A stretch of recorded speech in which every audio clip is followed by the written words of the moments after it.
Hello dear students, आज के इस वीडियो में हम डिस्कस करेंगे क्लास 12th के सिलेबस की कुछ डिटेल्स के बारे में।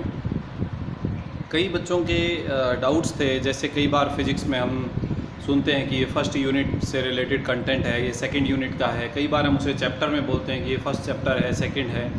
तो कुछ बच्चे कंफ्यूज हैं कि यूनिट और चैप्टर में क्या डिफरेंस है।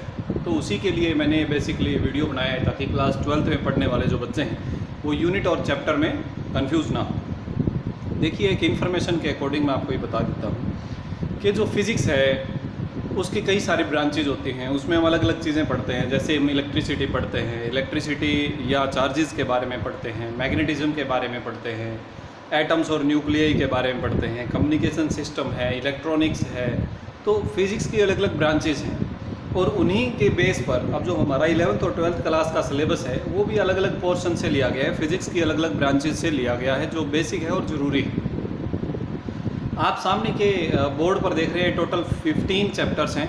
ये जो सिलेबस डिवीज़न है मैं NCERT की बुक्स के अकॉर्डिंग आप बच्चों से डिस्कस कर रहा हूँ।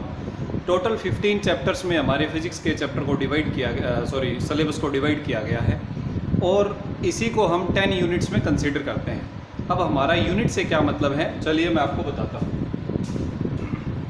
देखिए डियर स्टूडेंट्स, हम यहाँ देख रहे हैं कि जो चैप्टर 1 और चैप्टर 2 है ये रिलेटेड है चार्जेस से, यानी ये जो फील्ड है ये हमारा चार्जेस एट रेस्ट से जुड़ा हुआ है। ये दोनों चैप्टर में हम डिस्कस करेंगे अबाउट चार्जेस एट रेस्ट, यानी ये जो हमारे यूनिट है, यूनिट 1 इसे बोलते हैं इलेक्ट्रोस्टैटिक्स। Unit 1 electrostatics. तो ये जो दोनों चैप्टर हैं वो इलेक्ट्रोस्टैटिक्स से हैं। Electrostatic means charges at rest. तो ये दोनों चैप्टर आ जाते हैं, चैप्टर 1 और चैप्टर 2। बात करते हैं चैप्टर 3 की। चैप्टर 3 जो है ये हमारा सेकंड यूनिट है। यूनिट सेकंड में इसे U2 लिख रहा हूँ, U2 यूनिट सेकंड। इस सेकंड यूनिट में हम करंट के बारे में बातचीत करेंगे, या फिर हम ये कहें कि चार्जेस को मोशन के बारे में हम डिस्कस करेंगे।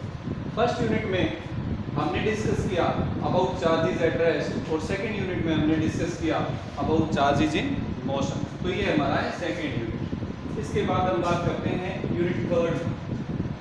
ये जो दो चैप्टर हैं, चैप्टर 4 एंड चैप्टर 5, ये हमारे हैं यूनिट 3 से रिलेटेड। यूनिट 3 यानी आप फर्स्ट यूनिट में चार्जेस एट रेस्ट की बात कर रहे हैं, सेकंड यूनिट में चार्जेस इन मोशन की बात कर रहे हैं और थर्ड यूनिट में हम बात कर रहे हैं जो चार्जेस मोशन में हैं वो जो मैग्नेटिक फील्ड या मैग्नेटिक इफेक्ट्स प्रोड्यूस करते हैं उसके बारे में। तो आप देख रहे हैं chapter 4 moving charges and magnetism, यानी जब चार्ज मूव करता है तो करंट बनाता है और उससे जो मैग्नेटिक फील्ड या मैग्नेटिज्म प्रोड्यूस होगा वो चैप्टर 4 में डिस्कस कर रहे हैं। चैप्टर 5 मैग्नेटिज्म एंड मैटर, इसमें हम अलग अलग मटेरियल की बात करते हैं कि वो मटेरियल किस टाइप का मैग्नेटिक मटेरियल है। 3 टाइप के मैग्नेटिक मटेरियल होते हैं, डायमैग्नेटिक, पैरामैग्नेटिक एंड फेरोमैग्नेटिक। उन तीनों के बारे में हमने इस चैप्टर में डिस्कस किया है। तो ये दोनों चैप्टर 4 एंड चैप्टर 5 ये यूनिट 3 का पार्ट है। अब बात करते हैं यूनिट 4। जो हमारे पास ये दोनों चैप्टर हैं, chapter 6 and chapter 7। Chapter 6 electromagnetic induction और चैप्टर 7 अल्टरनेटिंग करंट, ये यूनिट 4 के पार्ट्स हैं। देखिए, आपने यहाँ पर डिस्कस किया है वो मैग्नेटिज्म जो चार्जेस से प्रोड्यूस हुआ है। यहाँ इस यूनिट में हम बात करेंगे इलेक्ट्रोमैग्नेटिज्म की, यानी इलेक्ट्रिसिटी और मैग्नेटिज्म दोनों किस प्रकार एक दूसरे से रिलेटेड हैं, किस प्रकार एक दूसरे से जुड़े हुए हैं। यूनिट 1 में सिर्फ चार्जेस के बारे में बात कर रहे थे, यूनिट 2 में करंट के बारे में बात कर रहे थे, यूनिट 3 में मैग्नेटिक फील्ड या मैग्नेटिज्म के बारे में बात कर रहे थे। अब इनका कॉम्बिनेशन है, यानी इलेक्ट्रिसिटी और मैग्नेटिज्म का आपस में रिलेशन, वो हम डिस्कस करते हैं इलेक्ट्रोमैग्नेटिज्म में। तो वो आता है हमारा यूनिट 4, जिसमें 2 चैप्टर हैं, चैप्टर 6 और चैप्टर 7। इसके बाद हमारी यूनिट 5 है।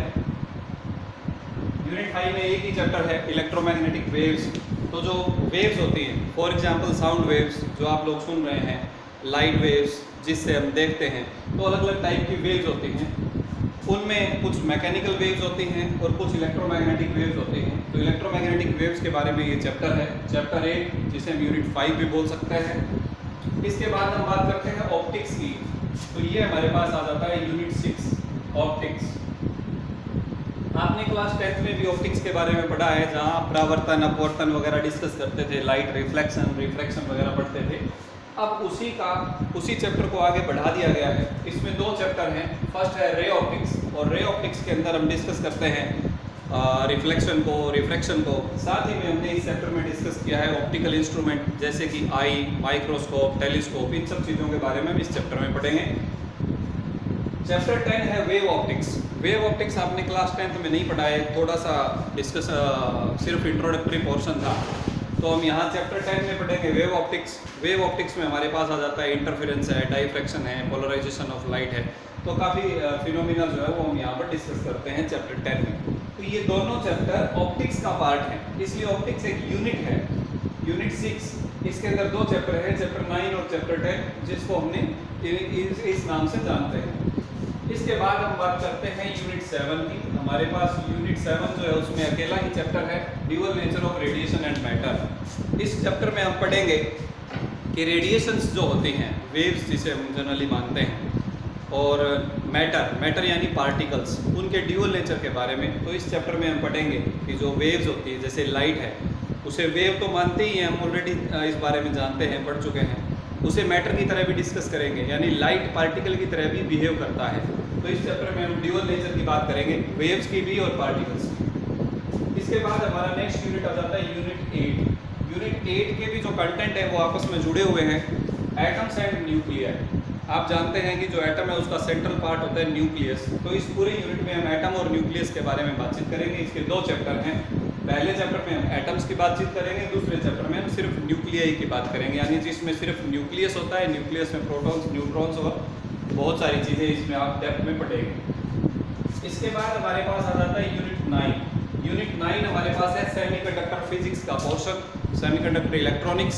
उसके अंदर कौन कौन सी डिवाइसेज आती है, सेमीकंडक्टर मटेरियल कितने टाइप के होते हैं, जैसे कि एक्सट्रिंसिक है, इंट्रिंसिक सेमीकंडक्टर्स हैं, उनसे कौन कौन सी डिवाइसेज बनाई जाती हैं, जैसे ट्रांजिस्टर है, डायोड है, वगैरह वगैरह। और उसके बाद उसके सिंपल सर्किट्स, लॉजिक गेट्स वगैरह हम डिस्कस करेंगे इस यूनिट में। इसमें अकेला ही चैप्टर है, चैप्टर 14।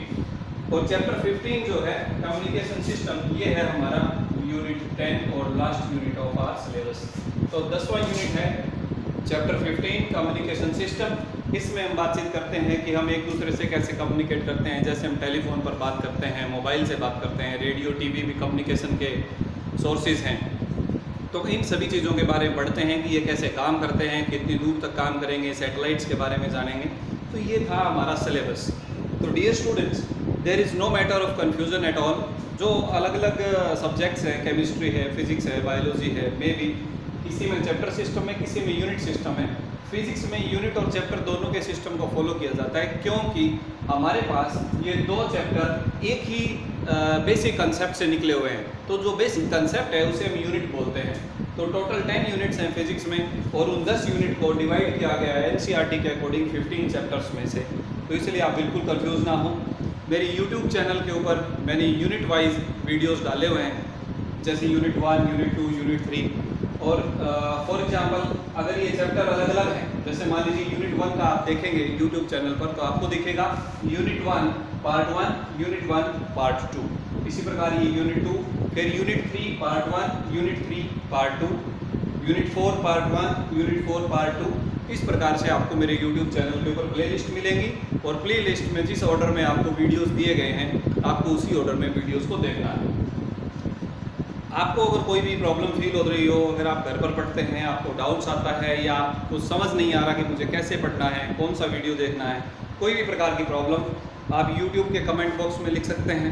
अगर आप YouTube के कमेंट बॉक्स में नहीं लिखना चाहते, आप अगर मेरे स्टूडेंट हैं, तो आप मेरे को डायरेक्टली इस नंबर पर अप्रोच करके मेरे से अपनी प्रॉब्लम्स डिस्कस कर सकते हैं। 9116833323। आप इस नंबर पर फ़ोन करके मेरे से बात कीजिए, मुझे बताइए आपकी क्या प्रॉब्लम है, जो भी आपके डाउट्स होंगे वो मैं सोल्व करूँगा।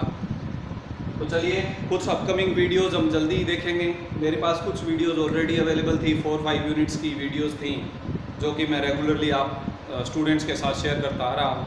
आगे और वीडियोस मैं जल्दी अपलोड करूँगा। मेरे वीडियोस को रेगुलरली देखने के लिए आप मेरे यूट्यूब चैनल को सब्सक्राइब करें, ताकि जब भी वीडियो अपलोड हो आपके पास नोटिफिकेशन आ जाए। Thank you. घर रहें, सुरक्षित रहें। जय हिंद।